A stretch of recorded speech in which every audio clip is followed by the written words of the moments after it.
it's easy to not really remember people's names. If I have a weakness as a fucking podcaster or a human being, other than the various decisions that led to me being maybe the earliest divorced person I know, that is probably it. It was 26? 20. It resolved by the time you were 27, right? It did resolve by the time I was 27, and what an adventure that was. Yeah, the whole cycle started when I was 26, and then It went on and on. I remember being there for it. And every couple of weeks there was a new story about a new stalling tactic. it was impressive. It was impressive. I will say that all the fucking red pill stuff they say about the courts really isn't how it shakes out. You can just throw up your own chaff in the air if you're not a vegetable. What did the red pills say about the courts? Just that They will look down upon Just the that every gender judge, and say, every judge sees the bulge in your pants and just seethes with fucking hatred. they ask, why did you bring this filthy sausage into my courtroom? Cut it off immediately. By the way, as I pull up the Wikipedia for today's show, I am kind of displeased with the Google tracking algorithm, as Rascal auto-filled into things like Rascal Flats and other nonsense before Rascal does not dream of Bunny Girl Senpai. Apparently, it is known in some circles as Rascally Rabbit or Wascally Wabbit, which That's amusing. that's good. That's amusing. I imagine Bugs would have a very interesting tulpa. We're gonna have to watch the movie to figure out if I was right about that, because I'm pretty sure I'm right about that. I wouldn't bet a large amount of money on that. I would bet some amount of money, enough that I'd be really happy with what I got back. Yeah, I'd bet like $15 on that. I bet like 50. That's a And if I got back 100, I could just take that to the bar. That'd be fun. Yeah. I could take it to the liquor store. That could be even more fun. Right. You could continue your sort of bartending version of Beatrix Kiddo punching wood. I'm going to get a bottle of the scotch that I got for you for Christmas for myself because of how much I fucking adored it. That thing is nice. When I try to take that thing casually, I tend to lose a bit of the evening. It's good though. It's so good. Not even in a whole like, oh bro, I'm gonna get so fucked up on expensive scotch sort of way. I don't actually know anyone who does that. But Who are these bros you've It met? is actually just a delicious thing to eat/drink. I'm just imagining you just have a really refined set of fraternity gentlemen in your orbit now. I would love to see the frat bro who gets fucked up on like a fucking Balvenie 18-year. I guess Shot. I guess in theory, if you were wealthy and dumb enough, that's just the alcohol that was around, and you just want to shoot something. Can one shoot really? I mean, I guess ethically no, but ethically no. I mean, it's possible to shoot really expensive scotch. I'm wondering if it would be just too fucking if the scotch itself would just be too fucking overbearing to really facilitate shots. I don't know, that's the kind of shit that Batman beats people up over. All right, it's a Bunny Girl. Bunny Girl, which also features a combatant with a strong sense of justice in one episode. Was probably my favorite fucking moment in the entire goddamn thing. Bunny Girl. Shows like Bunny Girl, they awaken this pretentious schoolmarm inside of me. Yeah. Where I look at, the quintessential quintuplets of the world, and I point at Bunny Girl and shout, "Why can't you be more like your sister? She's Kino." I felt like the universe was making the nicest joke it has ever made at my expense. Because the universe gets a lot of jokes at my expense. Don't get me wrong. I could get in Rain, Urine, the I want to be the guy, I think it happened, apples can fall up. Mm-hmm. But the second I went on a whole rant on, this whole, like, romantic fantasy thing doesn't even have to fucking suck. Like, you can even just go through this emotional territory and just make other things interesting. And then the next show we pretty much picked out of a hat. Like, you had run into this before, right? I think I had watched a couple episodes of it previously. Very, very much enjoyed it. I think I watched the first arc. And thought it was great, and then I just didn't end up watching any more of it. And then for whatever reason, something compelled me back to the show. So here we are, late to the party, and I guess what I'm getting at is that because the universe heard me bitching, It sends you Bunny Girl. it sent me Bunny Girl, which is... Oh, you should have heard him. You should have heard him doing pre-snark before we actually started watching it. He'd look like a fucking moron if you'd hear it. It's true. I would have fucking buried myself. It would be some 2016 He raw was so shit here. convinced he was gonna be doing the fucking hate watch of a goddamn lifetime. He had all his fucking jokes ready to go. Oh, dude, I was fucking loading that revolver. The opening scene of the show is a girl walking around in a fucking Playboy bunny costume in a library. And I'm like, oh yeah, I'm about to dump on this motherfucker. But this is a show who, like, on the whole romantic axis, does have that core built-in sort of fantasy of, like, 5 tens are interacting with you and one of them falls in love with you. 2. Well, familial love is a type of love. Whatever, but... No, I'm talking about Koga. Koga... Yep, just 2. Yeah, Yeah, that's just right. 2. Yeah, 2 of them fall in love with you. And it's just a very idiosyncratic, smart, clever, well-paced out show, so, you know, fuck me, I guess. Sometimes Denard gets to be wrong. I do get to be wrong. So, from what I understand, people will watch shows, like Quintessential Quintuplets, and I don't mean to dunk on that one extra hard because I'm not angry with Quintessential Quintuplets. I'm more disappointed by it. But that sort of fucking show, right? They'll watch shit like that for the waifus, which is, I guess, why any inane bullshit of its caliber gets made. Horniness or loneliness, depending on how you look at it, is a commodity, and all a show has to do is satisfy that demand, which Bunny Girl certainly does. I remember when this was airing, you could not escape how much people wanted Mai to step on them. I can only imagine a cocaine version of the Chizuru fandom. Chizuru from what? I might be getting her name wrong. From fucking Rental Girlfriend. Yeah, her. Yeah. And we go back to the remembering names problem. It's a thing. We don't fuck with proper nouns on this show. We don't fuck with proper nouns. If you like proper nouns, fuck you.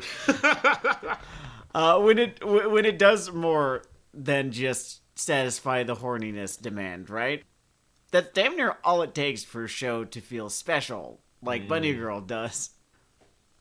And it does feel special. It has a fascinating fucking elevator pitch of Twilight Zone teenage romance, which, I don't know, maybe that's been done somewhere else before. I didn't fucking come across it, but I enjoyed its execution of it. Well, because this was a show that, was popular among at least our sector of weebdom, but perhaps not ubiquitous. Let's go over the premise. For those of you who missed it, in the show's world, occasionally teenage angst will manifest as magical realism. Oh, so we had a thing where I said I would smack Sam in the face if he said the words magical realism on a podcast I was involved in. Well, I specifically said I would walk off, and I really wish he could have, held out until we were maybe over half an hour in, because I think I would have just done it. But this... Well, it's raining out there, and we're at my apartment. Oh, actually, if we were doing this at your apartment... Yeah, then it'll be tough to walk out. Then it'd be, harder to walk out. Okay. It's still raining. But yes, supernatural science fiction. Is this like a college thing? Because you never quite adequately explained why you were threatening to walk out. How do I put this? I need a less hyperbolic way of saying this. But in terms of my association with a concept with a certain type of person, magical realism is too pretentious, as white genocide is to chud.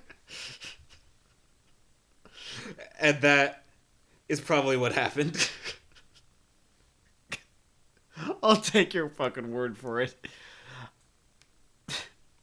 So the teenage angst will manifest as magical realism, often in a sort of careful with what you wish for sort of way. Predominantly, yeah. Sometimes it's less of a wish and more just a sideways metaphor. Yeah. Like a teenage celebrity, right? With a stage mom who resents her fame, becomes invisible to people. A girl so immensely sensitive to how she's perceived by her peers will be able to replay entire days until she's satisfied with how her interactions with them went. That sort of thing. It's kind of genius how simple it is, and how easy it is thus to swallow for a viewer.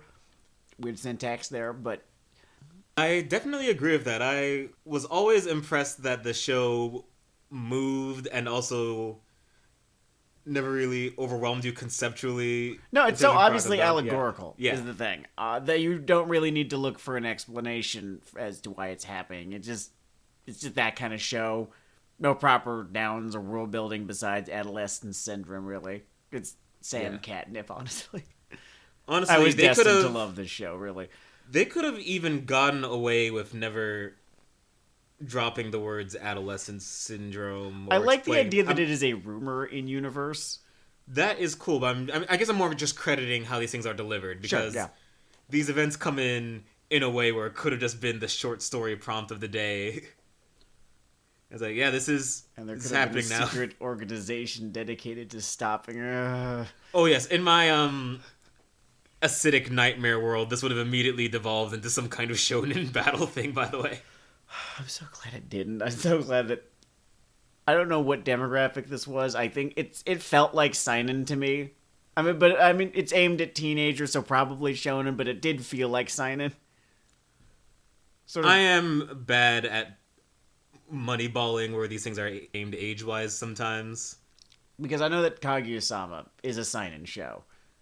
Really, that's in it. Yeah, it's because it's aimed at people in their fucking 20s like us who think that teenagers kidding themselves out of things is fucking hilarious. And it totally is.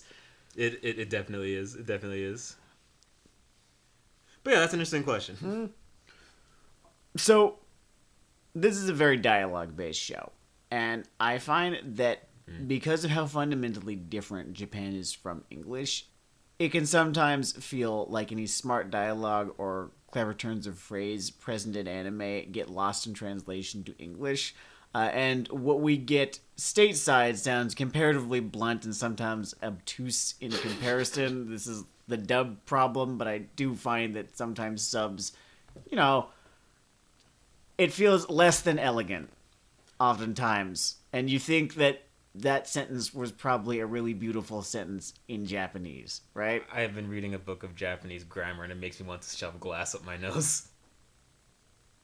I don't doubt it. It might be proof of my point, I'm not sure. It proves the difficult of elegant translation. Okay, yeah, so there you go. Like, a show I loved, Katanagatari. You should watch it. Mm-hmm. It's the only anime I've ever seen that was a TV anime, and it has 40-minute long episodes. I've never seen that before or since. Oh wow, Netflix syndrome really has not kicked in the door there yet, huh? It was probably way the fuck more Sorkin-y in its original Japanese than we got stateside. I mean, it's great. Fantastic anime. A whole lot of people's favorite. With Bunny Girl, though, I did not feel as though we had to deal with that problem. It came across really well, and I just wonder if they paid some PhD student in cocaine to do this, or yeah, maybe the credit goes to the translators for just knocking it out of the park this time. That could very well be. But Bunny Girl's dialogue felt every bit as snappy as a show like Archer. yeah, it is whip smart. I genuinely enjoy the back and forths in this thing, and the show is not, at least as far as I read intentionality, is not an out and out like character comedy, but it's closer to just how Breaking Bad is hilarious sometimes. Yes, I mean, it is probably best classified as a drama. It just has above average bants for, a drama or any anime, really. Yeah, it's one of the better roasters at the Friars Club. It's sitting in that Jeff Ross seat loading its guns. Honestly, I'm having a hard time thinking of an anime with better bants than... So you were talking about Kaguya-sama, and I just thought of... Does it have better bants, though? Which show has better bants? Kaguya-sama or this? Which show has better bands, Kaguya-sama or this? I like the dry quality of the banter within this one. True. Yes. I think that maybe this would probably win the verisimilitude battle, except for Kaede, who I will talk about later. Kaguya-sama Kaide was a work. is very good at distinct character voices within the banter versus this, whereas this, I think sometimes There is perhaps a little bit of hyperbole present in Kaguya-sama's bands. yeah, and that is good at sometimes just drawing the lines between personalities. I think if there's any hyperbole present in Bunny Girl Senpai, everyone is hyperbolically well spoken, given that they are 16 and 17 and are not calling one another homophobic slurs. Because I remember there was a whole lot of that going on when I was 16. No, there wasn't. We have never done such No, I've things. never done anything like that. No one has. I And if they have, then they deserve to be canceled. I have just decided to stop critiquing the actions of people under the age of 18 on the internet. As I just look back at the most offensive thing I said between 12 and 18. I think you can really... I think it's possible to tell if someone is just out and out fucking evil. Mm-hmm. Usually they're just stupid, though. There is a whole lot of vitamin S. Because And I don't mean Shaggy's. I was 16 and fucking stupid once. There's a bad word, that because of certain people who do not wish to wear a certain garment on their face this past year, I've been using in open conversation more often than I perhaps should. It really leaks. It's like radiation. It's like gamma in the And fucking I'm sorry, Hulk. I just can't help it. The energy is looking for a host. It's looking for someone to express it. It's bad and ugly, and I'm a worse person for having used this word so often to describe this I guess type of person who will not wear a certain type of garment on their face. And it's more polite help. than murderer. Is it though? To them, not to society at large. Perhaps murder is more fucking accurate. Yeah, I mean, murderer is far more accurate. Oh, by the way, while I'm on the Gamma thing, before I go right back to this, the Immortal Hulk is probably the most readable Marvel book going. Like, right now? Yeah. Who's the writer again? It's this guy named Al Ewing who's writing it. I don't think I've ever heard of his work. He's done a whole bunch of shit before this, but this is just his sort of break. I don't know if it's his breakout thing, but it's where I became aware of him in my orbit. Okay, sure. Whatever. Back to Bunnyland. So yeah, very strong dialogue in this, and it comes off strong in its translated iteration. Yes. This is dialogue driven, as we've been saying, but it bears mentioning how really nice this show looks. In a very understated way. Like, little enough of the animation feels cheap. There are one or two kind of conspicuously CGI crowd shots that are obvious if you're looking for them here and there.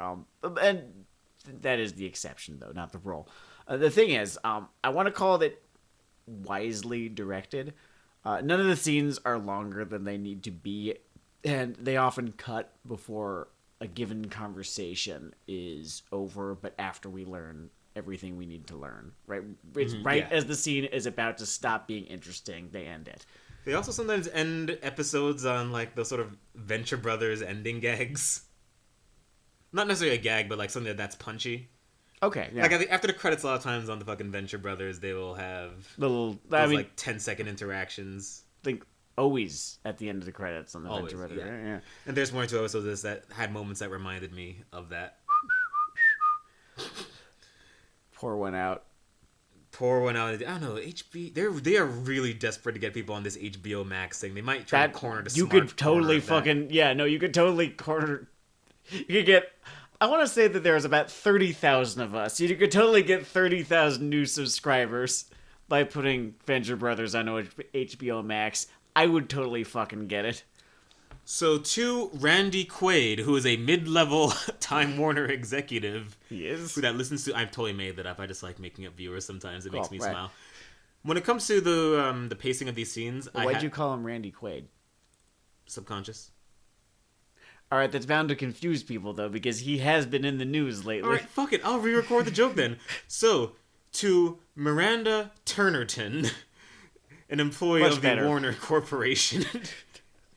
Know that enlisting the Venture Brothers to your cause will put many pieces of silver in your coffers. Now, when it comes to the pacing of scenes in Bunny Girl, They will get asses on couches. here is a thing to its credit. Mm-hmm. When I watch anime these days, and this is my weakness, I'm not saying it's an innately a bad thing, but when fucking idols come up, my brain just dials down, and the words idol posting. I don't care. I don't care even a little, because the thing that makes me not care even a little, other than the thing by itself by default, which again, my bias, my fault, but the thing that makes me not care is that we'll normally just zoom into the minutia of a performance, but also in a way that it reveals a sort of lack of direct knowledge about the topic, and it's using well-worn tropes at the same time. Normally not this show. So normally these three things come together into just this perfect storm of me not giving a fuck. And then there's this whole idol concert scene coming in this show at one point. I don't know if it's spoilers, not for me to talk about the fucking context, but there's a scene that has a concert. Yes. And I am ready to just be dragged across the coals for the next 3 episodes. And instead there's a song and then they're backstage. Yep. And a lone tear crosses down my cheek. They don't drag your dick across broken glass. Yes, my loins are well intact. So yeah, it has a good sense for timing. I also love all those little fucking, what would you even call them? Just Sakuga gags? Just bits of physical comedy that I can remember that are just blocked, animated, and then edited to absolute fucking perfection. And I guess the best example, the best, most obvious and easy to explain example is just, when Mai kind of runs towards him from across the fucking ball field and then slaps him really goddamn hard. Yeah. The little bits of physical humor in this are great. They feel so lamp bumpy because you would not notice, right? It's not like the show was lacking for anything. You would not notice if they were not there, but they give the show such fucking character with their presence. They do, and in the things like leading up to these moments, they are just very good at the basic shell game thing of a physical gag of waiting for, basic human interaction. Do other understandable but not expected thing. There was this generate laughter. Yes. There is this one fantastic one in the second arc, the Koga arc, where I cannot exactly remember the circumstances behind it exactly. I will need to rewatch the episode, but he's visiting Futaba, science chick, in the science room, and on the other side of the science room, because he's at the door, and at the other side of the science room is the window where it's on the first floor. So their jock friend runs by, who she likes, right? And so he's at the window. And this one now I remember. The jock friend is at the window, and he's at the door, and I cannot exactly remember why he wanted out of this fucking situation pronto, but he closes the door, and then a couple of seconds pass, and then Futaba opens the door, angry with him now. What are you presuming of my character, good sir? And I actually cannot remember the context for this gag. I just remember how hard it made me laugh. The subtext was he was playing it like, ooh, better leave these two lovebirds alone. That's sort of harassy kind of maneuver. Right. And she's like, well, what kind of shit do you think you're playing? Sakuta is such a great fucking protagonist, by the way. Sakuta is just one of the best executions I've seen of... It is this really frequent Japanese rom-com thing where the main character is basically an interpersonal social worker. Yeah. Yeah, it's not codified so hard, but yeah. In the sense that they share that trait, he and Natsuo are almost like cousins. But Sakuta is a rational human being. Which one's Natsuo? Natsuo is domestic girlfriend guy. Who is so he uses his powers for evil. Yeah. We're talking about the difference between Spider-Man and Venom here. Yeah. Yeah. No. Fucking Natsuo is a goddamn sexual supervillain. Wait. That sounds really bad. He's a romantic supervillain. There we go.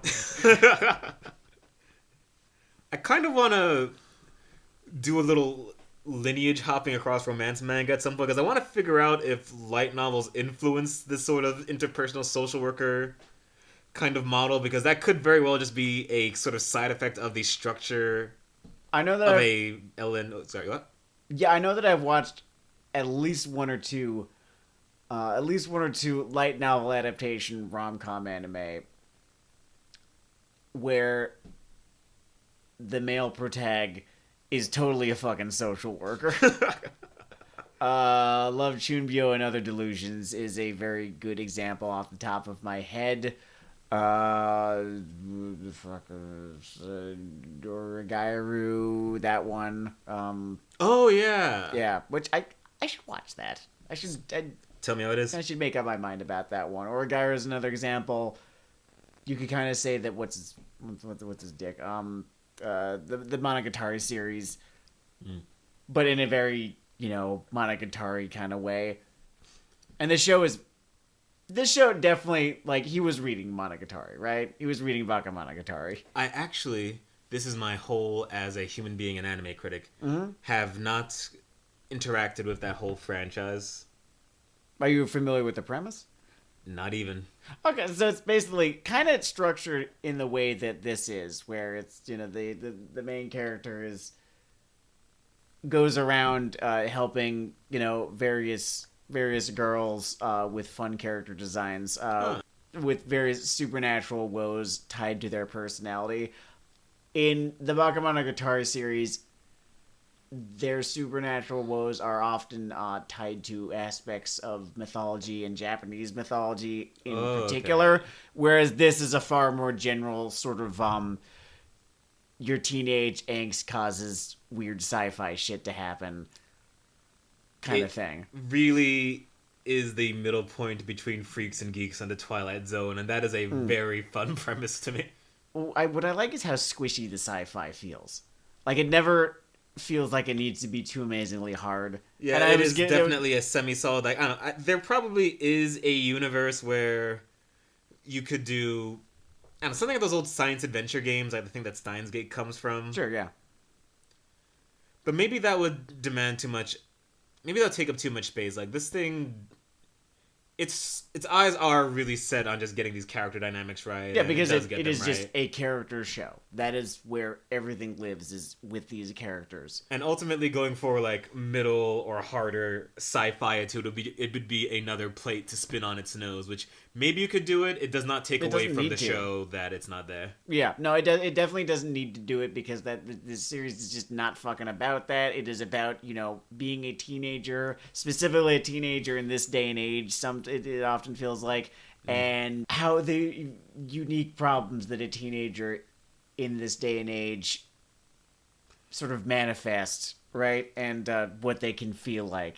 And I loved the sort of way in which every now and again, not with all of them, but in some cases, it was sort of this expression of, this is what this problem feels like. Mai is turning invisible, or Futaba literally has split in two. I mean, the whole core thematic conceit is basically everyone as an observed object, as far as I can tell, right? Yeah. If you were to do my, I don't know, fucking English 101, reading the whole thing, like you have the main girl, she's a celebrity, that's easy enough.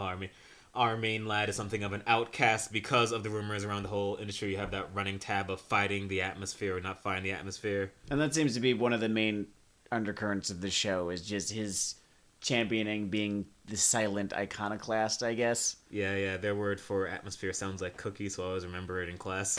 And Cookie. And that idiot observation aside, Cookie! I think my favorite iteration was the Futaba thing, where it's her relationship with the attention she didn't want that she was getting, the attention that she wanted and wasn't getting, the attention that she could get but it was in a way she didn't necessarily want to do. Yeah. And just playing that shell game.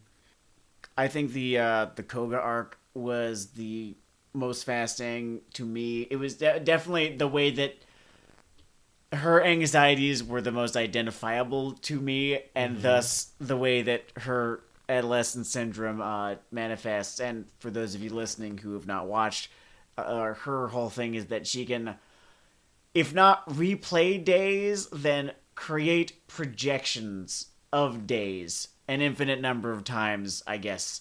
Or at least not an infinite number of times because she has to live through them every time, but as many times as she wants until she decides that the day went all right that time and they skip through to the next day. I wish I could fucking do that. I cannot believe, after all of the anime and cape shit and high fantasy stuff I've gone through in my time, Like, that's the the superpower. superpower I want the most comes from a fucking teenage romance thing. It's so cool. I could just nail every fucking interaction with everyone eventually. Eventually, yeah, it's I like a that it's non-idiot version of the fucking... God, what's that fucking isekai? I don't care. Okay. Oh, you're thinking of Ray Zero. Yeah, it's like that for people that read books. I... Oh, the Ray Zero is a light novel too. Wait, hold on. I just remembered. I don't care. Very true. I think they never really endless ate it where it's happened thousands and thousands of times. It happens 3 times once and twice another, maybe 4 times another time in show. And it seems to be limited by how much she wants to fucking do this again and again. Yeah, and she has to essentially...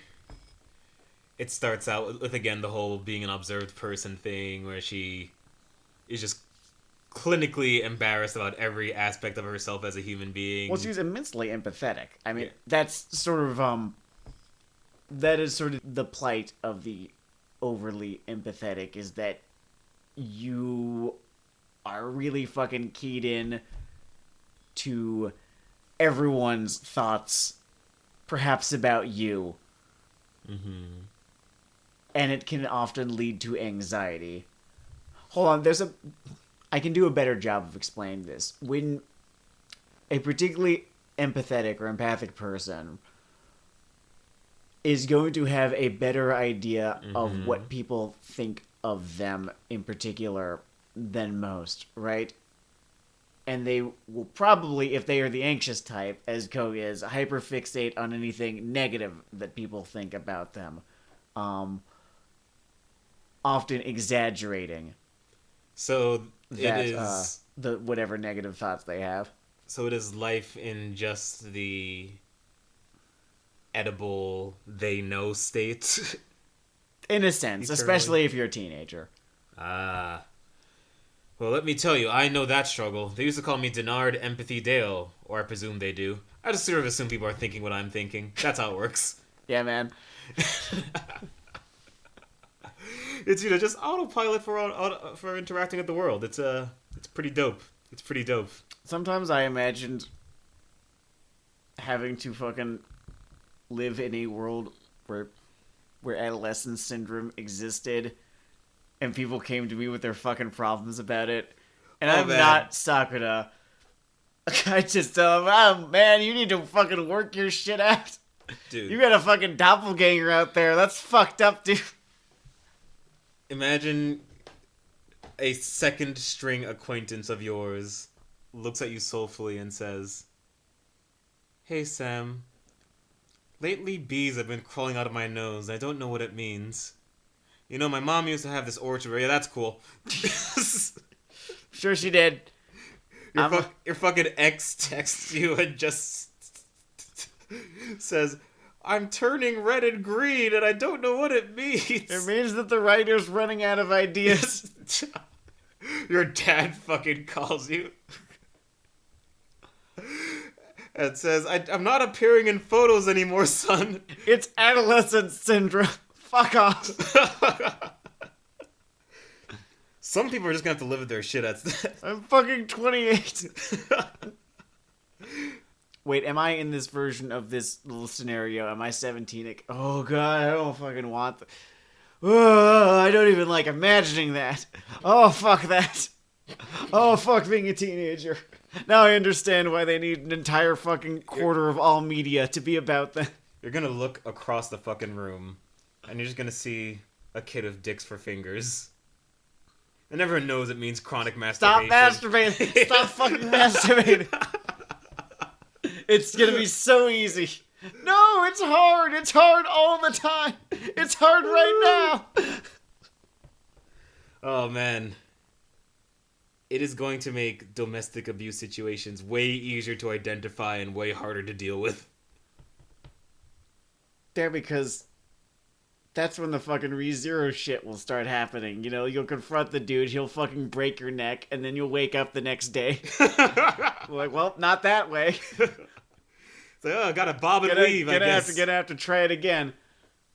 Speaking of bob and weave, I think my single favorite moment in the show. Yes. Not my favorite gag, because the door gag, I think, was my favorite gag. But my single favorite moment in the show was this really kind of quiet little moment. Also, in the Koga arc, again, I just think that was the best one. It's the second one, where he finds out that the dude who was trying to ask her out during the days that she was replaying has started spreading slut-shaming rumors about her. And he sees this. He sees it's either in a text or she tells him, and there's this silent little moment where he kind of like looks up a little bit, and you get this sense see the wheels turning. It's like, oh, okay, we're gonna have a fight. That's cool. I wanted to do this today. This is awesome. And I'm getting in a fight. They dip the quill in the Sorkin inkwell again for the scene after, where the friend he talks to about everything, he just asks next, how do you like win a fight with a bigger guy? I like the fight itself plays out, you know, like somewhat interestingly, but it's mostly just the scene where he knows that it's going to happen. It's inevitable. Yeah. He just honor demands. It is known. And he just knows that he's not the kind of guy to let this sort of thing go. It's a wonderful little character moment for him. Yeah, they should have recorded like a J-pop cover of Nuck a Few Bucks to just play softly in the background as he contemplated this. We should talk about Kaede. You want to talk about Kaede? So she was a work. Kaede. That's my hot take. Kaede was a work. I need to go. First, I need to explain the setup here. Sure. He has a little sister named Kaede. Our main character, when I say he, has a little sister named Kaede. And spoilers, yada yada. Yeah. Oh yeah, like pretty big spoilers. It's the final arc of the series. So this whole time, Kaede is pushed into the mix as this highly energetic, slightly cloying, very cloying. I found her very cloying. Extremely cloying, overly affectionate Kigurumi wearing. I do like her Kigurumi. That's fine. I have word comfy. Problems with her. And her voice actress is doing the most because she's doing the most. Mm-hmm. And her adolescent syndrome thing is she was bullied and started getting these marks on her body. I mean, that was the first... Then there's the Prestige. Yes. Where it turns out this whole time she has had amnesia in... I am really happy that I've used the words finale and amnesia and I don't feel the words hack coming out of the back of my throat. But yeah, she had some kind of limited amnesia, so she had to sort of reconstruct her personality. So here's what I'll say. In its defense and in its condemnation... Mm-hmm. I get it. She rebuilt this annoying dick fuck personality because she had no memories. Totally get it. Get the message, get the narrative, get the intentionality. It was like having a stiletto heel on my fucking ball every scene she was in. I don't know, I really like that one fucking gag where he brings like the fucking fifth girl to his apartment and she accuses him of being a gigolo. That is fun. Yeah. That was I think one of the funnier moments of that arc. Yeah. I think it was the one with my sister. I'm pretty sure it was the one with my sister. Because at that point he'd had Futaba over, he'd had Toga over, he'd had Mai over. I think he'd had, you know, like the middle school... The de-aged version of it. I don't even fucking know how that went because that's in the movie. So I'm going to do the opposite of damning something with faint praise. Mm-hmm. I will praise this with poison. Sure. There is a smart engine behind the show's dumbest, most annoying fucking character. Yes. What it does is it presents to you this element that you think is so fucking typical and calculated to, and it is calculated, but a different kind of calculated. It presents you with this fucking cliche, like the Emoto character, right? And then at the very end, you learn that the Emoto is very much a character within this. Yeah. Very much an invented persona. An invented persona. And I understand how that is defensible to many people. Well, my argument. It feels like a commentary on how fucking fake the idea of the Emoto is. That may be the intellectual result. I won't even say it doesn't achieve that. But you still fucking hated her. But I still fucking find her annoying. It's like if she just constructed the personality of X-Pac. That's every scene she's in. My thing is, I'm X-Pac. Every scene she's in, she cuts an X-Pac promo as a commentary on X-Pac. And at the end, like, yep, you did show X-Pac. I cannot deny that. See, I love shit like this, is the thing. This is another Sam Catnip thing where they give me something I hate and then they're like, whoop! Except I have a deep respect for when they pull that off. Or for when a show is capable of pulling something off like that. That was sort of the charm of, not full cliche, they didn't go full cliche, but that was sort of the charm of Agretsuko. Like, they would always start with an archetype and then throw one more coat of paint on it. Yeah, okay. I didn't watch Agretsuko. I watched most of it. It's pretty fun. Did you watch the dub? Apparently Prosy D was in the dub. Really? Yeah, he played the leopard manager. I will try that. Oh, yeah. That is an amusing touch. So, yeah, Kaede gave me some intellectual soul pain. Alright, so I wanted to bring up the character designs of this. Hit me. Well, like the rest of the show, they are smart and yet understated. Like Sakura, right? Besides his bedhead, you'd be forgiven for thinking Sakura kind of had like a generic... I'm sorry.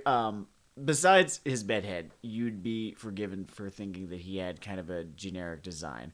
But there's like these little things they do. Like he wears his tie a little bit looser than the other characters. He does not have his top buttoned to sort of convey through his appearance his sort of philosophy of the quiet iconoclasm, right? That I was talking about. Yeah, he's a loose element in a rigid environment. Exactly, and Maya manages to have.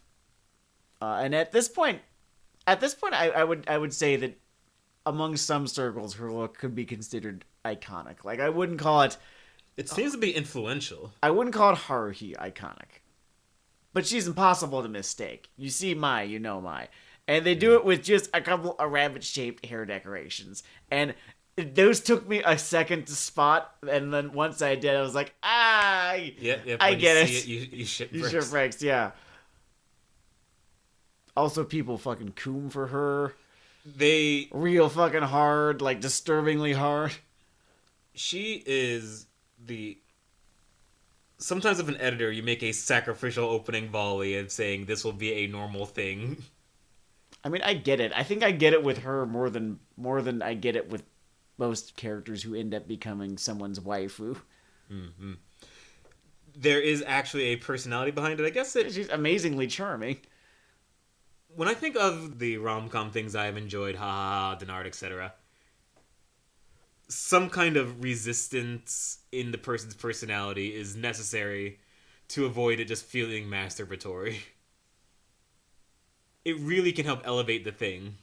Now, in prison school, took the most literal form of resistance humanly possible. The resistance in prison school is, in fact, force. I might be due for a rewatch of that. It's a good time. I love the manga, too.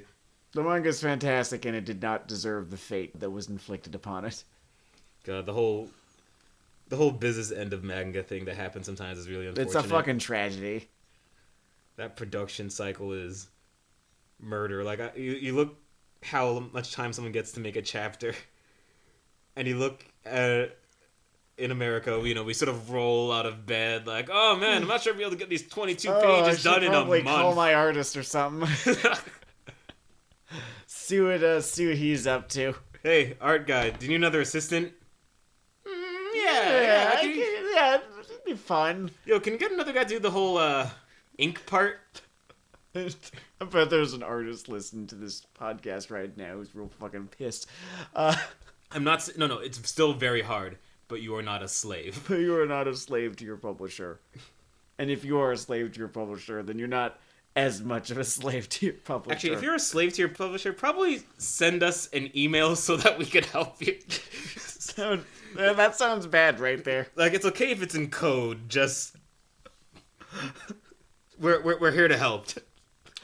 Total throwaway thing. We were just talking about the show's sense of fucking humor, right? Mm-hmm.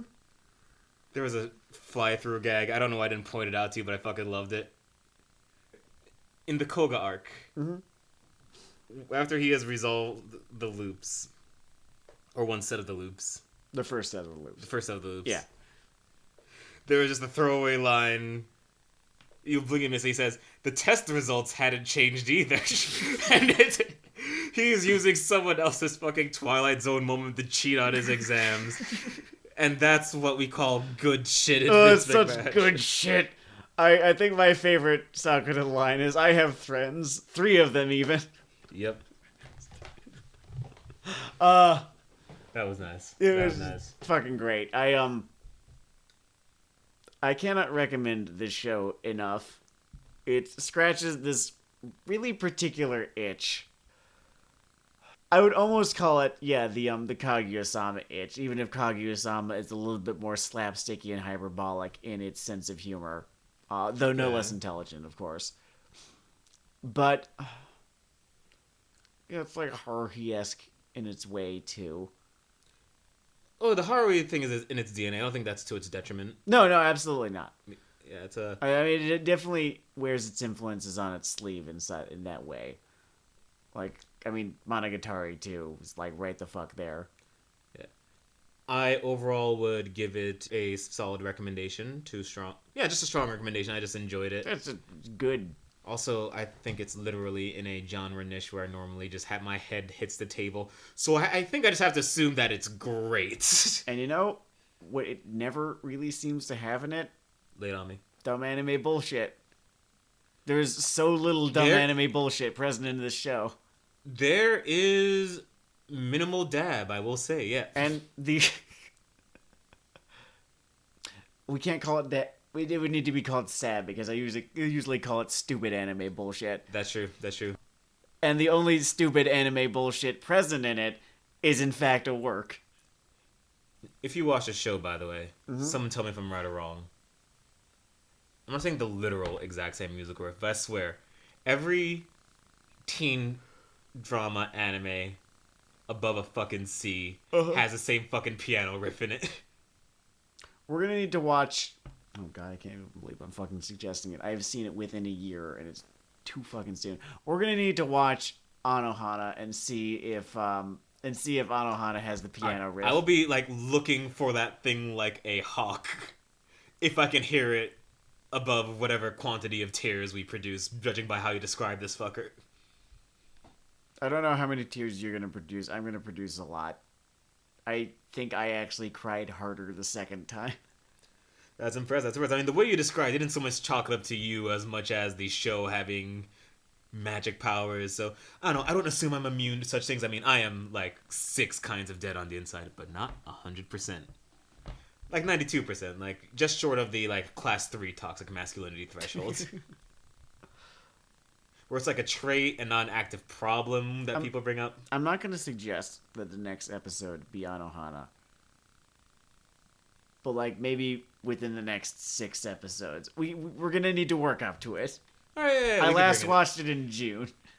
Give you whatever time you need to recover and or forget the finer plot details. And we would definitely need to watch the entire thing. Oh, that's not a foreign done one? No. No. Oh, speaking of which, I hear that we need to give Jujutsu Kaisen a couple more episodes. That is what I'm reading. Okay, people of Earth, look out for us trying out Jujutsu Kaisen Z.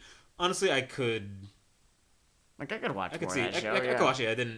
It didn't hurt me. It didn't hurt. I liked it well enough. It was not the most interesting thing, but apparently it gets more interesting. And hey, apparently there were people who were not on board with Attack on Titan until the 5th episode. I don't understand these people. They are but I'm a strange stan, humans. so fine. We are in the cult of Eren Yeager. Oh, Christopher, my brother, has just been spending the week getting to current with the anime, and texted me just words that were fucking music earlier Nice. today. This is the best anime. I'm glad you have converted him to the faith. To the to the cult of Jaeger. Oh wait, they actually just have a fucking name in the universe. Oh yeah, shit. Yeah. It's nice. I should have brought this up during the pacing, but I kind of Oh sure, yeah. I described it as the sort of Twilight Zone set because they do focus on sort of one girl's situation at a fuckity time, but there is a nice thing where just elements of another situation are just going on in the background, and it's not a crisis, so Sokka is kind of like just pushes it over there. Yeah, just like I can deal with this later. It's not urgent. Like there's just a 12-year-old version of his childhood crush, like Just visiting his this apartment. cat in his apartment every now and then. He's like, okay, healthy, not lighting any fires, seems to get along with my sister. That's okay. I can compartmentalize this. I'm good at that. Have... Healthy people are good at compartmentalizing things. I'm healthy. I'm healthy. I'm the healthiest. So you were talking about the thing that's just kind of going on in the background, and there are a couple great fucking... I call them kind of Penny Arcade-esque gags because I remember I haven't really read the comic a whole lot lately, but I know that during the time I was reading Penny Arcade, one of the main sources of humor was they would be talking about one thing and then like Gabe would be drinking a glass of orange juice that the fruit fucker just gave him, and like the fruit fucker's got fucking like some orange dripping off of its dick, right? Yeah. And that's just like kind of going on, and they have gags kind of akin to that in this, and it's a running gag specifically with Futaba, Science Girl, right? Right. Where you'll see some very sciencey thing happening, like a chemical being poured into another thing. And no, she was just using fucking tongs and a beaker to pour hot water into her fucking ramen cup. I really enjoy those. She, in the show, has a setup of being the only person in their science club, and there is some naked graft afoot, which is nice. And Yeah, she just has an entire fucking club budget to herself. That sounds fucking awesome. She doesn't have to fight anyone over, whether you should do board games or more D&D books. something that tickled me, and I'm glad they handled it well, was this thing has a movie after it, right? Yes. And they do need to put some butts in seats. So they never actually resolve this childhood friend, little girl, tulpa, whatever thing. No. I think she's a total. And within the show, because that's the topic of the fuckity movie, right? Mm-hmm.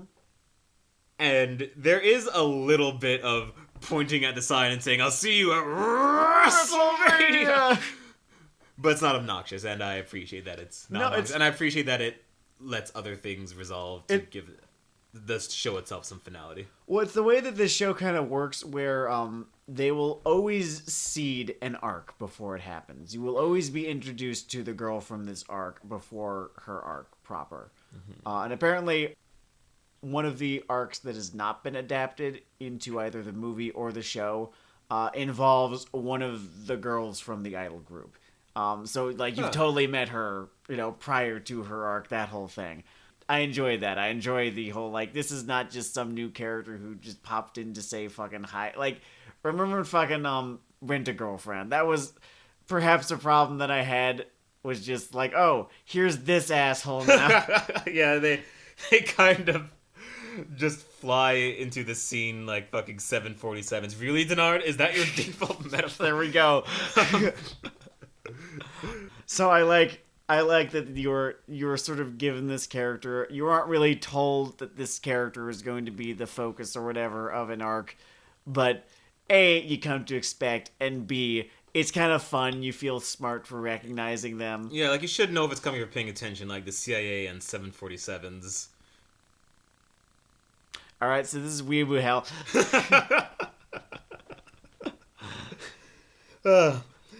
This is Weeaboo Hell. Yeah, 2 thumbs up on the whole Rascal dreams of Bunny Girl Senpai thing. No, it does not dream of Bunny Girl Senpai. Rascal does not dream of Bunny Girl Senpai things. No siree. We will get our fucking nouns right eventually and stop misgendering our fucking shows. Wait, it does not...